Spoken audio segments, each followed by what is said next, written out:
এ মানব জাতি, হে মুসলমান, তোমরা আমার নবী সর্বশ্রেষ্ঠ নবীর জীবনীকে তোমাদের জন্য সর্বোত্তম আদর্শ মনে করো। রাসূলুল্লাহর জীবনের মধ্যে রয়েছে তোমাদের জন্য সর্বোত্তম আদর্শ। আসলে আল্লাহ ঠিকই বলছেন যে রাসূল সাল্লাল্লাহু আলাইহি ওয়াসাল্লামের জন্য একটু কোরআনুল কারীমের ব্যাখ্যা জানা দরকার, আয়াত নাযিল হওয়ার প্রেক্ষাপট জানা দরকার। অনেক সময় সমাজের মধ্যে কিন্তু ঝগড়া হয়ে গেল, যে 5 বছর আগে তুই আমাকে এরকম একটা কথা বলছিস, এই কথাটা কিন্তু তুই আমাকে 5 বছর আগে বলছিস। এখন যিনি বলছে তিনি চিন্তা করে দেখেন, কথা তো একটা বলছি, কোন হিসাবে বলছি, এর প্রেক্ষাপটটা কি ছিল এটা তার মনে নেই, তখন সে আটকে যায়। কথা বলছি আমি ঠিকই, কিন্তু কোন প্রেক্ষাপটে বলছি এটা স্মরণে নাই। প্রেক্ষাপট যদি স্মরণে থাকতো তাহলে এখন তোমাকে আটকাইতে পারতো না যে এই কথাটা তুমি বলছো। প্রেক্ষাপট এটা অত্যন্ত গুরুত্বপূর্ণ বিষয়।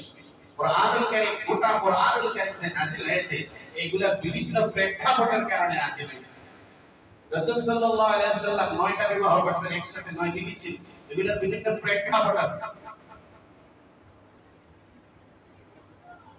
তো লাকাদ কানা লাকুম ফি রাসূলিল্লাহি উসওয়াতুন হাসানাহ, রাসূল সাল্লাল্লাহু আলাইহি ওয়াসাল্লামের জীবনের মধ্যে তোমাদের জন্য উত্তম আদর্শ আছে, যেগুলো তোমাদের পক্ষে পালন করা সম্ভব। ওই আদর্শ যেগুলো তোমাদের পক্ষে পালন করা সম্ভব, এবং ওই আদর্শ, ওই জীবনী যেটা নাকি তোমাদের জন্য আদর্শ হিসেবে পালন করার নির্দেশ হয়েছে, যেগুলোর নির্দেশ আছে নাই, ইসলামের অনুমতি নাই, এগুলাকে মানার কথা বলা হয় না। আর যেটা মানা মানুষের পক্ষে অসম্ভব, এটাকে মানার কথাও বলা হয় না। রাসূলের জীবনী আমাদের জন্য আদর্শ। কোন জীবনী? যেটা নাকি আমাদের পক্ষে পালন করা সম্ভব এবং যেটাকে পালন করার জন্য অনুমতি ইসলামে আছে। যারা নাকি দেখেন কাদের জন্য রাসূলের জীবনী সর্বোত্তম আদর্শ, আল্লাহ পরক্ষণে বলতেছেন,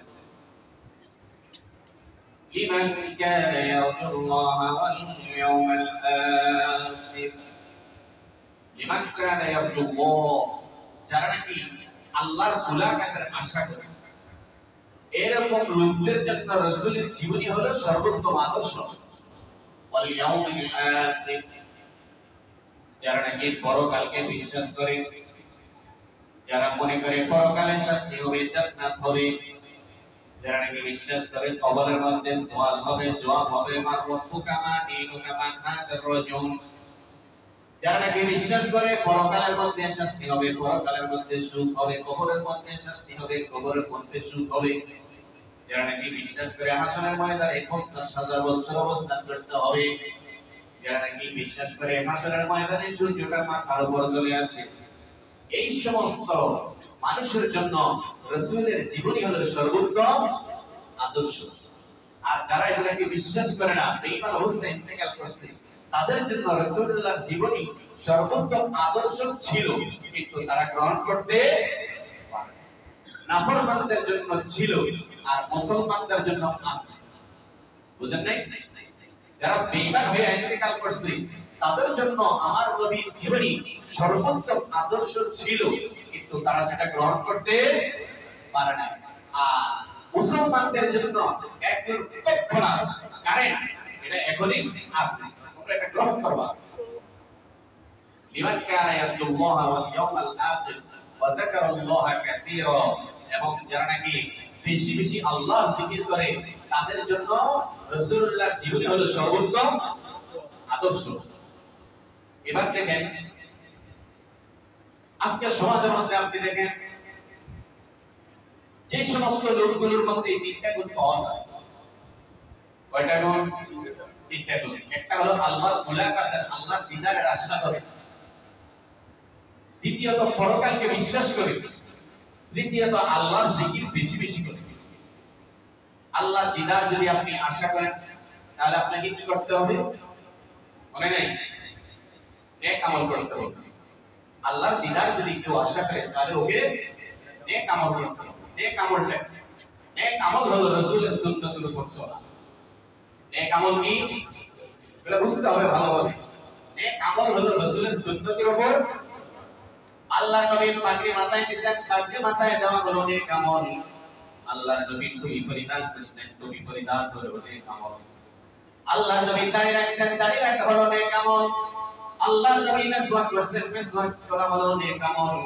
আল্লাহ নবী কাপড়ের উপর কাপড় পরিধান করছেন, সেই কাপড় পরা হলো নেক আমল। আল্লাহ নবী নামাজ পড়ছেন, সালাত কায়েম করছেন, সালাত কায়েম করা হলো নেক আমল। আল্লাহ নবী হজ করছেন, হজ করা হলো নেক আমল। আল্লাহ নবী দান সদকা করছেন, দান সদকা করা হলো নেক আমল। সোজা কথা, রাসূলুল্লাহ যে কাজ করছেন, যে কাজ করার জন্য উম্মতদেরকে আদেশ করছেন, রাসূলের তরিকায় সেই কাজগুলো করার নামে হলো কি নেক আমল। আল্লাহ বলেন, তোমরা যদি আমাকে পরকালে দেখতে চাও, আমার দিদার যদি নসিব চাও, তাহলে তোমরা নেক আমল করো। নেক আমলের অর্থ হলো রাসূলকে অনুসরণ করা। দ্বিতীয়ত ওয়াল ইয়াউমিল আখির, এবং পরকালকে বিশ্বাস করা। আপনি জানতে পেরেছেন, ঈমান নিয়ে যদি আপনার ইন্তেকাল হয়, খাঁটি মুসলমান হিসেবে যদি আপনার ইন্তেকাল হয়, তাহলে আপনার কবরটা হয়ে যাবে জান্নাতের অংশ। সুবহানাল্লাহ। আল কবরু ইম্মা রাওযাতুন মিন রিয়াজিল জান্নাহ। রাসূল সাল্লাল্লাহু আলাইহি ওয়াসাল্লাম বলেন, কাহারো কবরটা জান্নাতের একটা টুকরা হয়ে যাবে। আও হুফরাতুম মিন হুফারিন নার, কাহারো কবরটা জাহান্নামের একটা টুকরা হয়ে যাবে। এই কথাটা যে বিশ্বাস করবে যে আমাকে কবরের মধ্যে হয় সুখে থাকতে হবে অথবা দুঃখে থাকতে হবে। সৌদি আরব গিয়েছেন, আপনি টাকা ইনকাম করতেছেন, আপনাকে এটা যদি বিশ্বাস করেন যে 5 বছর পর সৌদি থেকে আমি বাংলাদেশে চলে আসবো, এখানে যদি ভালো জিনিস করতে পারি, টাকা রোজগার করে যদি রেমিটেন্স বাংলাদেশে পাঠাইতে পারি, তাহলে বাংলার জিন্দেগি আমার শান্তিময় হবে। আর যদি আপনি সৌদি আরব গিয়ে শুধু তাস খেললেন, জুয়া খেললেন, আদায়টার মতো ঘুরলেন, একটা টাকা দেশে পাঠাইলেন না, তাহলে এয়ারপোর্ট থেকে আপনার জ্বালা যন্ত্রণা আরম্ভ হয়ে যাবে। এয়ারপোর্টে হবে যদি বাকি গোটা জিন্দেগি আপনার অভাব অনটন। আল্লাহ রাব্বুল আলামিন মানুষদেরকে জমিনের মধ্যে পাঠাইছেন। আল্লাহ বলেন, মানুষ নেক আমল করবে, পরকালে শান্তির মধ্যে থাকতে পারবা। এইজন্য আল্লাহ রাব্বুল আলামিন বলেন, ইয়া আইয়ুহাল্লাযীনা আমানুত্তাকুল্লাহা ওয়া তানজুর নাফসুম মা কাদ্দামাত লিগাদ। প্রত্যেক ঈমানদার, প্রত্যেক মুসলমানের বারে চিন্তা করা দরকার, আমি পরকালের জন্য, কবরের জগতের জন্য, হাসরের জন্য, জান্নাতের জন্য আমি কি সঞ্চয় করলাম। প্রত্যেক ঈমানদারকে বারবার এই কথা চিন্তা করা দরকার। মা কাদ্দামাত লিগাদ, ভবিষ্যতের জন্য কি পাঠাইছে, কি জমা রাখছে। ভবিষ্যতের জন্য যদি পাঠাইতে পারো, তাহলে আসল দেশে গিয়া সুখ শান্তিতে থাকতে পারো। এই কথাগুলো যারা বিশ্বাস করে যে কবরের জগৎ আছে, আসরের ময়দান আছে, ফুলসিরাত আছে, পরকাল আছে, 3 নম্বরে এগুলা চিন্তা করে করে সে আল্লাহর জিকির করে। কি করে? আল্লাহর জিকির করে। জিকিরের বহু ক্ষেত্র আছে, বহু প্রকারের জিকির আছে। যেমন আপনি সুবহানাল্লাহ বললেন, সুবহানাল্লাহ সুবহানাল্লাহ সুবহানাল্লাহ। হাদিস শরীফের মধ্যে আছে যে নাকি সুবহানাল্লাহ বলল, আমার আল্লাহ সাথে সাথে তাকে জান্নাতের মধ্যে একটা গাছ বানায়া দেন। সুবহানাল্লাহ। এই যে জিকির করলেন। আলহামদুলিল্লাহ যে বলল, হাদিসের মধ্যে আছে আলহামদুলিল্লাহি তামলাকুল মিজান। আলহামদুলিল্লাহ এর ওজন জান্নাতে আসরের ময়দানে যে মানুষের নেকগুলো মাপা হবে, মানুষের গুনাহগুলো মাপা হবে, ওখানে মিজান নামক একটা যন্ত্র স্থাপন করা হবে। এটাকে বলা হয় মিজান, মানে আলায়, এটা হলো মাপার যন্ত্র। মিজান হলো মাপার যন্ত্র।